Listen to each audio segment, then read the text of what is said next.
The boardroom on the 48th floor of Genesis Holdings reeked of imported cologne and calculated power moves. Dayun sat at the head of the obsidian conference table, adjusting his platinum cufflinks, while Saren perched elegantly on the edge of his leather chair, her fingers tracing idol patterns on his shoulder, as she whispered something that made him smirk. They looked untouchable, a portrait of corporate royalty about to finalize the erasure of an inconvenient chapter. Then the double doors opened with a force that made everyone turn. Kamara walked in. Gone were the muted tones and shapeless dresses she once wore to appease his family. She stood there in a tailored crimson blazer that commanded attention, and secured against her chest in a fabric carrier was an infant, barely a month old.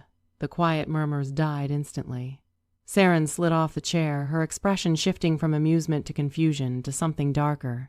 Dayon dropped the Mont Blanc pen he'd been holding, and it clattered across the polished floor, the sound amplifying in the sudden silence. Kamara stood there, her gaze locked on the man who had vanished from her life 11 months ago. "Whose child is that?" Dayon's voice came out unsteady, a crack in the armor his executives had never witnessed. "Who is that?" Kamara moved closer until she stood directly across from him. "This is Hadun, your son Dayun, and he has your exact face." Dayun rose slowly, the color draining from his skin.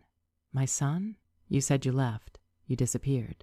His hand reached toward the baby's tiny fist. Kamara stepped back sharply. "Don't you dare touch him. You chose your merger. You chose her. You gave up the right to hold him 11 months ago when you let your security drag me out." Saren grabbed Dayon's sleeve, her voice rising in pitch. "Dayon, look at me. Tell me this isn't real. Tell me she's lying." Dayon couldn't look at her. His eyes were fixed on the child. "Kamara, what have you done?" Kamara's smile was all edges, no warmth. "I did exactly what you wanted, Dayon. I disappeared. But now I'm here to make sure you understand what that cost." In that moment, as Dayun watched his carefully constructed world begin to crumble, only one question managed to surface through the chaos. How did I miss this? But to understand how a man can father a child he never knew existed, and to understand the dark machinery of a dynasty that tried to bury the truth, we need to rewind to where this all started. And trust me, what really happened will change everything you think you know about love and betrayal. Before I continue with this story that's about to shift your perspective on loyalty and survival, I need to talk to you directly for just a moment. If you've ever been dismissed because of who you are or where you come from, this story is for you. If you've ever given your heart to someone who wasn't brave enough to fight for you, this story is for you. Hit that like button right now. If you've ever endured something that should have destroyed you but somehow made it through, share this video with someone who needs to know that survival is possible. And subscribe to this channel, because what happens next is going to challenge everything you believe about forgiveness and redemption. Now let me take you back 2 years to the night Kamara met Dayun for the first time, because that's where this story actually begins. The place was a tucked-away live music venue in Itaewon called Blue Note Underground. It was the kind of establishment where the lighting was dim and the music was loud enough to drown out reality. Kamara Jenkins wasn't hunting for romance. She was hunting for creative fuel. She was 27, a brand strategist from Atlanta who had relocated to Seoul on scholarship and sheer determination. She was carving out a career for herself, one contract at a time, fighting to be seen for her ideas in a corporate landscape that often judged her hair texture and complexion before her portfolio. Tonight, she was celebrating securing her first major corporate client. She sat at the bar sipping whiskey, her foot tapping along to the jazz quartet. She didn't notice the man sitting 4 stools down. He wore a black snapback pulled low and an expensive but understated jacket. He'd been nursing the same untouched beer for 30 minutes. This was Kang Dian, the heir apparent to Genesis Group conglomerate. A man whose image graced advertisements across the peninsula, but who tonight desperately wanted anonymity. He was hiding from his security detail, from his father's expectations, from a life that felt more like an elegant cage than privilege. He glanced up and saw her. Kamara was laughing at something the bartender had said, a genuine sound that seemed to cut through the dimness. She looked radiant, completely herself. Everything he wasn't permitted to be. "Is this seat available?" Kamara asked, sliding down one stool because someone had knocked over a glass near her. Diane startled. "No, go ahead." Kamara looked at him. Really looked. "You look like you're hiding from the law or an angry ex. Which one?" Dayun almost smiled. "Something worse. My mother." Kamara laughed again. "Ah, the legendary Korean mother. I've heard the stories. Let me guess. She's trying to arrange your marriage?" Dayan nodded, taking a small sip. "Exactly that. She wants me to marry someone I've met exactly twice because our families own companies that would make a beautiful merger on paper." Sounds incredibly romantic. About as romantic as a quarterly earnings report. Kamara turned her body toward him. "I'm Kamara, by the way, and I think tonight you should rebel. Drink that beer. Talk to the random American woman. Disappoint your mother for one evening. The world will survive." Dayan looked at her, and for the first time in years, he felt the constant tightness in his chest ease. "I'm Dayan, and you might be right." That night stretched until 4 a.m. They talked about everything except wealth. Kamara shared stories about Atlanta, about her grandmother who raised her, about the creative agency she dreamed of building. Dayun talked about his secret love for design, a passion he'd abandoned to study economics for his father. He didn't tell her about the billions. He said he worked in family business management. Technically accurate. Kamara treated him like a regular person. She teased him about his formal posture. She challenged his taste in music. She insisted on splitting the bill. Dian was captivated. For the first time in his existence, someone was seeing him. Not the heir, not the fortune, not the future chairman, just him. They started seeing each other the very next day. It was intense, a secret refuge from reality. Dayun would escape the executive towers in Gangnam to visit Kamara in her cramped studio apartment in Hongdae. The space was tiny, and the water heater barely worked, but Dayun loved it there. It was the only place he felt real. Kamara introduced him to soul food and hot sauce. He introduced her to authentic Korean street markets and hidden mountain trails. They were happy, recklessly, impossibly happy. But secrets in Seoul have a short lifespan. 6 months in, Dayun's security team tracked him down, or rather, they found her. Kamara was heading home from a client meeting when a black vehicle pulled alongside her. 2 men in dark suits emerged. They didn't physically touch her, but the threat was unmistakable. They handed her a manila envelope. Inside was cash, a substantial amount, and a note. "Walk away from him." Kamara refused the cash. She brought the note straight to Dayan. "Who sent this?" she demanded, throwing the envelope onto his bed. Dayan looked at the wax seal, and his expression went ashen. "My mother. Kamara, I need to tell you something." That evening, Dayun revealed everything. His real identity. The billions Genesis Group, the crushing pressure. Kamara listened, arms folded. "So you're basically royalty trapped in a tower, and the queen wants me gone." "Essentially, yes." Kamara studied him. "Do you want me gone?" "Never."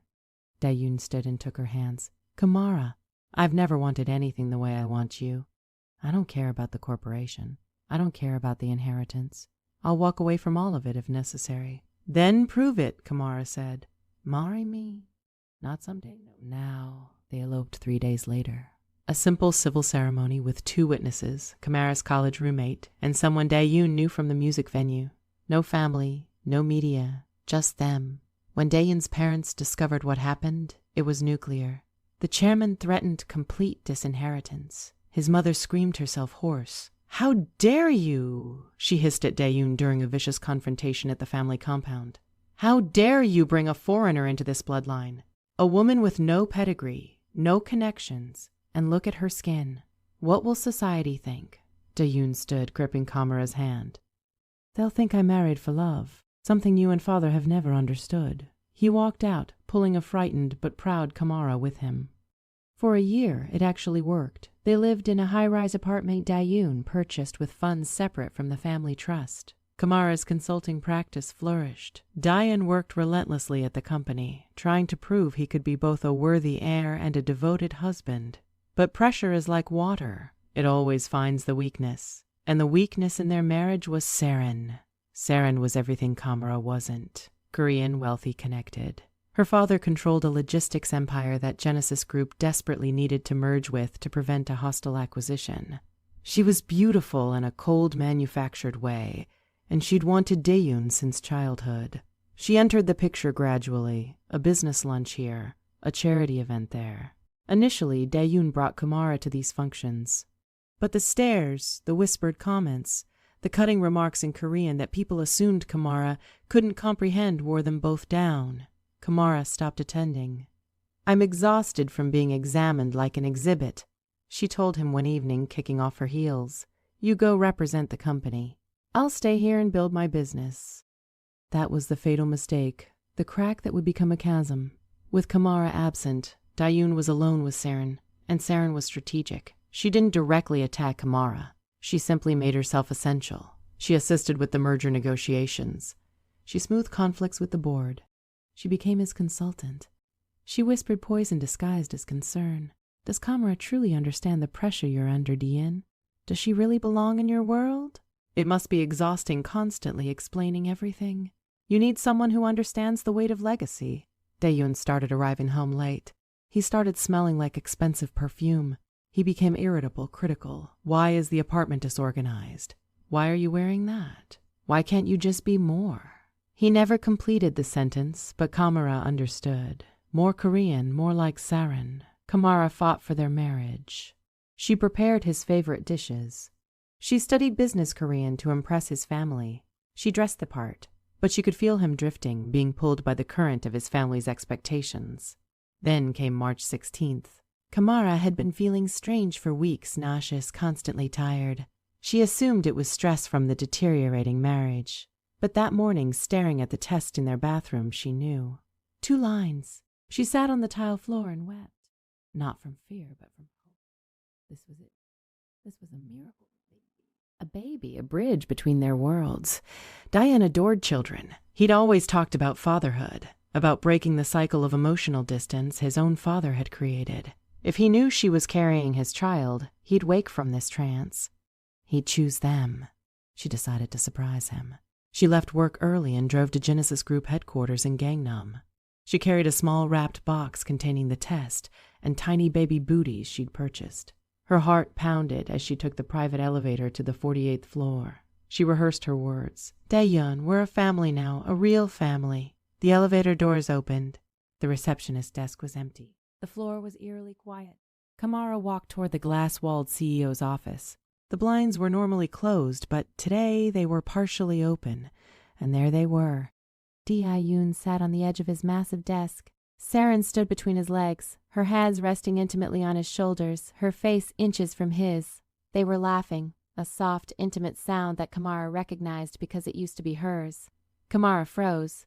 Her fingers crushed the gift box. She should have walked away. She should have left quietly. But she made a sound, a small gasp of pure heartbreak that carried through the silent corridor.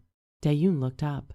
Through the glass, their eyes locked. For 1 second, Kamara saw the man she married. She saw guilt. She saw panic. But then she saw Saren Tan smirk and whisper something in his ear. And the man she married disappeared. In his place stood the CEO, the heir, the coward. He didn't rush to the door. He didn't chase after her. He picked up his desk phone and pressed a button. Moments later, 2 security guards appeared from the stairwell. "Ma'am," one said emotionlessly. "Mr. Kang is in a private meeting. You're not authorized on this floor." Kamara looked at the guards, then back at her husband behind the glass. He'd turned away from her. He was staring out at the Seoul skyline, choosing the view over the sight of his wife breaking apart. "Authorized," Kamara whispered. "I'm his wife." "Not according to our records, ma'am," the guard said gently, taking her elbow. "We've been instructed to escort you out. Please don't cause a scene." Kamara looked at the crushed gift box in her hands. She thought about hurling it at the glass. She thought about screaming until the windows cracked, but then she felt it, a flutter in her abdomen, a phantom sensation of the life growing inside. Stress would harm the baby. Screaming wouldn't change who he'd become. She pulled away from the guard. "Don't touch me," she said, her voice trembling but clear. "I can walk myself out." She turned and walked to the elevator. She didn't look back. She rode down 48 floors in silence, tears streaming down her face, landing on the tiny booties in the box. When she returned to the apartment, she packed one bag. Just essentials, her passport, her laptop, the photo of her grandmother. She was zipping the suitcase when someone knocked. It wasn't Dayun. It was a courier. He handed her a thick envelope. Kamara opened it. Divorce papers signed by Dion, dated that very morning. He planned this before she even arrived at his office. He'd already decided to end it. The grounds were listed as irreconcilable differences. A separate document was attached, a settlement offer. $3 million in exchange for her silence and immediate departure from Korea. Kamara laughed, a hollow, broken sound. $3 million. That was the price tag on her heart. She grabbed a pen from the counter. She crossed out the $3 million. She wrote one sentence in the margin. I don't want your blood money. Then she signed the divorce papers. She tried calling him one final time just to tell him, to give him one chance to be a father. She dialed his number. The number you have called is no longer in service. She tried his personal cell. Blocked. She tried messaging apps. Blocked. She tried the house phone. Disconnected. She sat on the floor of the empty apartment and understood the truth. He hadn't just divorced her. He'd erased her. He deleted her from his existence like a virus from a system. Her phone rang. Private number. Kamara answered, hoping desperately. Hello. It wasn't Dayun. It was his mother. Listen very carefully, you foolish girl. The older woman's voice was icing Carnat. You've signed the papers. Good. Now leave my country. If you attempt to contact my son again, if you try to create any scandal, I will ensure you never work in Asia again. I will destroy you. Do you understand? Kamara touched her stomach. She considered telling her. I'm carrying your grandchild, your legacy. But she remembered the way they looked at her, the way they called her outsider. If she revealed the pregnancy now, they wouldn't welcome the baby. They'd take him. They'd take her child and raise him in that cold, loveless mansion and pay her to vanish. I understand, Kamara said quietly. I'll disappear. You'll never hear from me again. She hung up. She blocked the number. She grabbed her suitcase and left the apartment, abandoning the settlement offer on the table beside her wedding ring. She went to the airport, but she didn't book a flight to Atlanta. She couldn't go home. Not yet. Going home meant admitting defeat. Going home meant she was just another woman played by a rich man.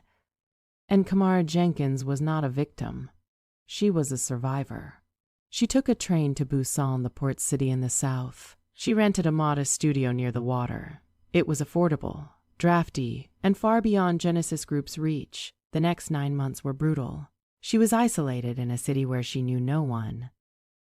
The morning sickness was violent. She spent entire days on the bathroom floor wishing her mother was alive, wishing her grandmother was there. But she forced herself up. She found remote freelance work using her maiden name. She worked from cafes, her growing belly hidden under oversized clothing. She attended medical appointments alone, struggling through the language barrier, trying to understand the ultrasound technician. Is the father coming? The nurse asked during the 20-week scan. Kamara looked at the screen, at the tiny profile of her son. No, she said. He's dead. To her, he was. The man she loved had died in that office in Gangnam. The man who remained was a stranger. She named him Dune, a Korean name, because regardless of what his father did, the boy was half Korean, and she wouldn't deny him his heritage. He was born during a storm in November. Kamara screamed through labor, clutching the hand of a doula she'd hired. When he emerged screaming and perfect, the doctor placed him on her chest. He opened his eyes. They were dark, almost black. They were Dion's eyes. Kamara cried. She cried for the love she lost. She cried for the injustice. But mostly she cried with fierce protective love. I've got you, she whispered to the baby. I've got you, and you don't need him. We don't need him. For the first month, she existed in a haze of feeding schedules and sleepless nights. She was happy, exhausted but happy. She'd rebuilt her life. She was earning good income again. She had a healthy son. She was free. Then the letter arrived, forwarded from her old Seoul address, from Genesis Group's legal department. A summons. The divorce needed to be finalized in person. Dayan was remarrying Saren in 2 weeks, and they needed the final decree signed before a judge to ensure the assets were clear. The letter was arrogant. It assumed she was gone. It assumed she'd just sign remotely. But there was a clause. If she wanted to contest any aspect of the separation, she had to appear at headquarters Monday morning. Kamara looked at Hadun sleeping in his crib. She looked at the letter. She thought about the $3 million she'd rejected. She thought about Saren laughing in that office. She thought about Dayun choosing a merger over their marriage. "He thinks I'm gone," she whispered. "He thinks I'm broken." She stood and walked to the mirror. She looked at herself. She looked exhausted, yes, but she also looked powerful. She was a Jenkins woman, and Jenkins women didn't run. They didn't hide. She picked up her phone and called an attorney, a shark she'd researched who specialized in international family law. "I need you to book me a ticket to Seoul," she said, "and I need you to prepare paternity documents." Monday morning arrived. Kamara dressed Hadun in a soft blue onesie. She put on her crimson blazer, the one she'd bought with her own money from her first major contract after the separation. She secured the carrier to her chest. She looked like a warrior preparing for battle. She took the express train back to Seoul. The city looked identical, but she felt transformed. The skyscrapers of Gangnam didn't intimidate her anymore. They were just glass prisons. She walked into the Genesis Industries lobby. The receptionist looked up, startled to see a black woman with an infant walking with such purpose. "I'm here for the settlement meeting," Kamara said, sliding her identification across the desk. The receptionist typed something, her eyes widening. "Mrs. Kang." "Ms. Jenkins," Kamara corrected. "Is everyone present?" "Yes, ma'am." "They're waiting in conference room A." Kamara nodded. She walked to the elevators, the same elevators where she'd cried 11 months ago. This time she didn't cry. She watched the numbers climb. 10, 20, 30, 48. The doors opened. The corridor was silent. She could hear voices from the conference room. A woman's laugh. "Saren?" Kamara took a deep breath. She touched Hadun's back. "Ready to meet your father?" she whispered. The baby slept on, unaware he was about to dismantle an empire. Kamara reached out and pushed the heavy doors open. The heavy doors swung wide, and the atmosphere in the room transformed instantly. Kamara walked in. She didn't hesitate. She didn't falter. The sound of her heels on the marble was the only noise in the cavernous space. Dayan looked up from his watch, irritated. He expected an attorney. He expected a formality. He didn't expect the ghost of his past to walk in looking more alive than he felt. And he certainly didn't expect the bundle against her chest. Kamara stopped at the foot of the conference table. She scanned the room, the designer suits, the imported water that cost more than groceries. And Saren, perched on Dayan's chair like royalty on a throne. "You're late," Saren snapped, her eyes narrowing. "We have a timeline, Kamara. Just sign the documents and return to America." Kamara ignored her. She kept her focus on Dayan. He'd frozen. His hand hovered over his pen. His face, which had been bored moments ago, was now drained of blood. "Hello, Dayun," Kamara said. Her voice was steady, calm, dangerous. "Who is that?" Dayun asked, his voice barely audible. He pointed a shaking finger at the carrier. Kamara unbuckled the top of the carrier, revealing Hadun's face. The baby was awake now, blinking against the harsh conference room lights. He made a small sound and turned his head. "This is Hadun," Kamara said. "He's 4 weeks old and he's your son."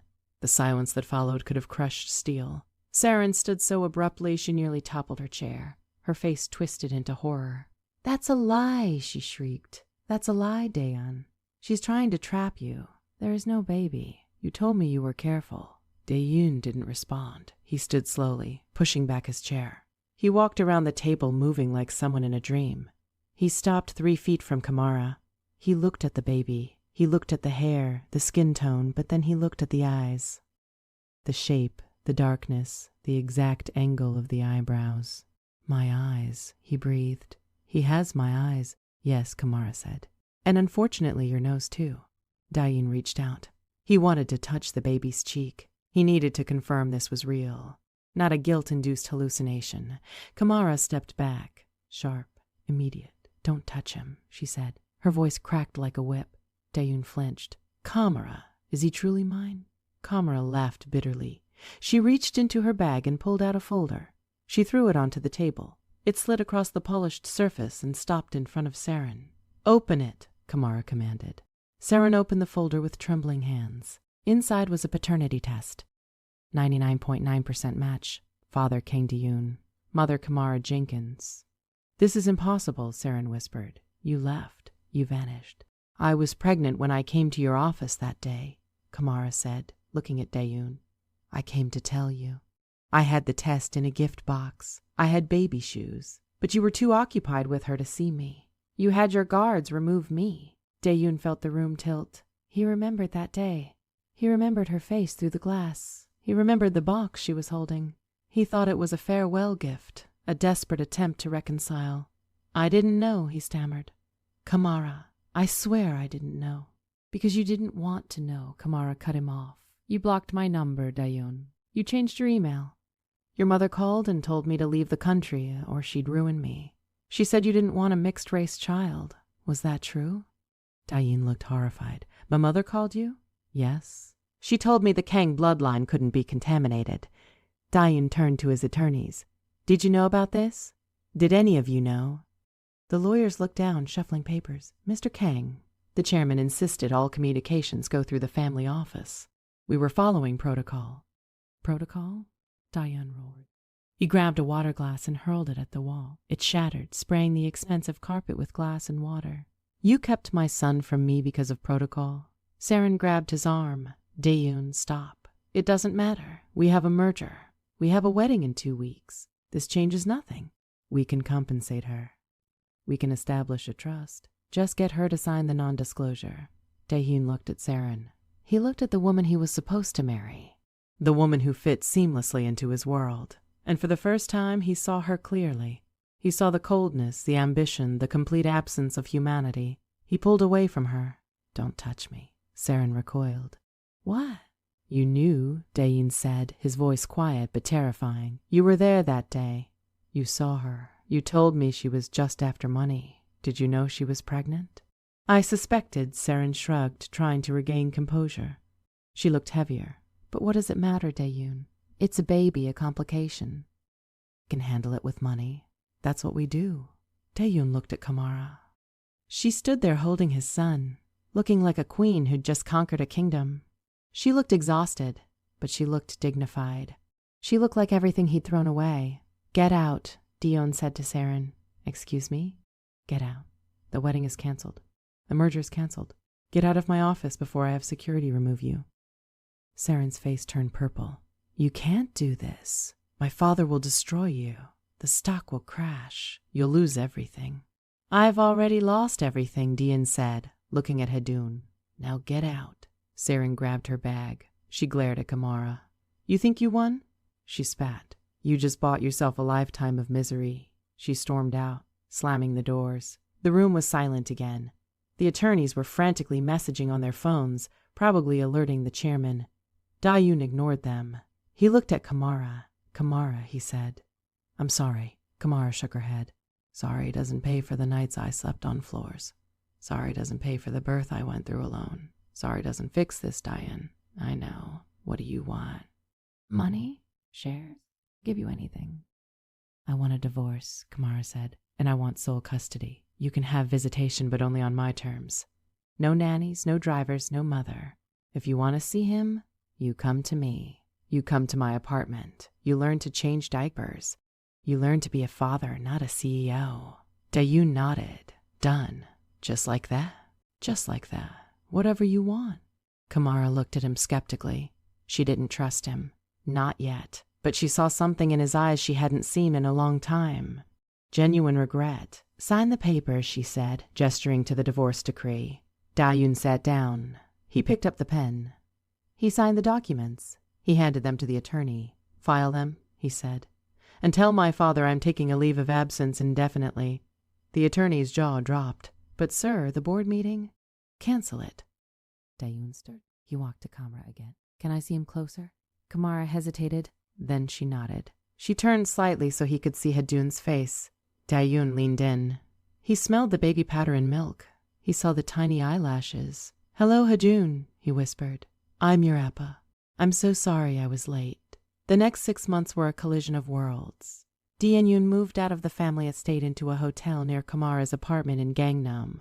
He showed up every day at 6 sharp. He traded his Italian suits for jeans and casual shirts. It was a disaster initially. He didn't know how to hold an infant. He panicked when Hadun cried. He tried hiring a night nurse and Kamara fired her immediately. I said you do it, Kamara told him, arms crossed. You want to bond with him, you do the work. So the billionaire learned. He learned that diaper rash cream is messy. He learned that babies spit up on cashmere as easily as cotton. He learned to sing terrible lullabies. He learned to cook soul food, though he burned it the first dozen times. His family went ballistic. The chairman froze his personal accounts. The board threatened to remove him. The media had a field day. The secret heir, the foreign ex-wife, the scandal of the decade. But Dayun didn't care. For the first time in his life, he was free. He spent his days in Kamara's small living room playing peekaboo. He watched Kamara work, finally seeing the brilliance he'd ignored. He fell in love with her again, harder this time, deeper. One rainy Wednesday, Kamara came down with the flu. She could barely move. Dihian was there. He made her soup. He took Dune for the night, pacing the hallway for hours to keep him quiet so she could rest. In the morning, Kamara woke to find Dayun asleep in the armchair. Hadun asleep on his chest. They looked identical. The same mouth, the same peaceful expression. Kamara felt the wall around her hard crack just slightly. We need to talk, she said when he woke. Dayun rubbed his eyes. Is he okay? Are you okay? We're fine. But this us, what are we doing, Dayun? You're the CEO of Genesis Group. You can't live in a hotel changing diapers forever. Eventually you have to return. I don't want to return, Dayun said, sitting up. Not if it means losing this. I talked to the board. I'm stepping down as CEO. I'll take a consultant role. Less power, less money, but more time. Kamara stared at him. You'd give up the company? I already gave up the most important thing once. I won't do it again. Kamara, I love you. I know I lost the right to say it, but I do.